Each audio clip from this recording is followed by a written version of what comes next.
મોટા સમાચાર હવે કેરળમાં ઈંધણનું રાશનિંગ એટલે કે પેટ્રોલ ડીઝલ ખરીદવા પર મર્યાદા. એક મહત્વના અને ચોંકાવનારા સમાચાર દક્ષિણ ભારતથી સામે આવી રહ્યા છે. દેશમાં સૌ પ્રથમવાર કોઈ રાજ્યએ પેટ્રોલ અને ડીઝલના વેચાણ પર મર્યાદા એટલે કે રાશનિંગ લાગુ કરવાનો નિર્ણય લીધો છે. કેરળ સરકારના નવા નિયમોએ સમગ્ર દેશમાં ચર્ચા જગાવી છે. કેરળમાં હવે તમને મન ફાવે એટલું તમે ઈંધણ નહીં ભરાવી શકો. રાજ્ય સરકારે સપ્લાય મેનેજમેન્ટ એક્ટ હેઠળ એક મોટો નિર્ણય લીધો છે અને પેટ્રોલ ડીઝલના વિતરણ પર અંકુશ લગાવી દીધો છે. કેરળમ એ દેશનું એવું પ્રથમ રાજ્ય બન્યું છે કે જ્યાં ઈંધણની ખરીદી માટે લક્ષ્મણ રેખા ખેંચાય છે. નવા નિયમો શું છે તે તમને કહું છું. સરકાર દ્વારા જાહેર કરાયેલી નવી માર્ગદર્શિકા મુજબ કોઈ પણ ગ્રાહક એક સમયે વધુમાં વધુ ₹5,000નું જ પેટ્રોલ ખરીદી શકશે.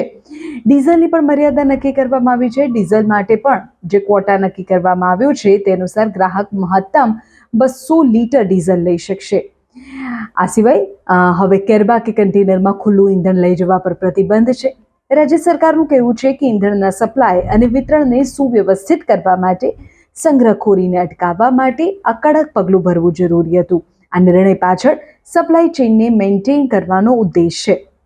આ નિર્ણયથી ખાસ કરીને લાંબા અંતરના ટ્રક ચાલકો અને ખેડૂતોમાં ચિંતા છે. જોકે સામાન્ય ટુ વ્હીલર કે કાર ચાલકો માટે તો ₹5,000ની મર્યાદા પૂરતી છે. મોટા વાહનો માટે આ મર્યાદા મુશ્કેલી ઊભી કરી શકે છે. પણ શું કેરળમનું આ રાશનિંગ મોડેલ આવનારા સમયમાં અન્ય રાજ્યોએ અપનાવવું જોઈએ?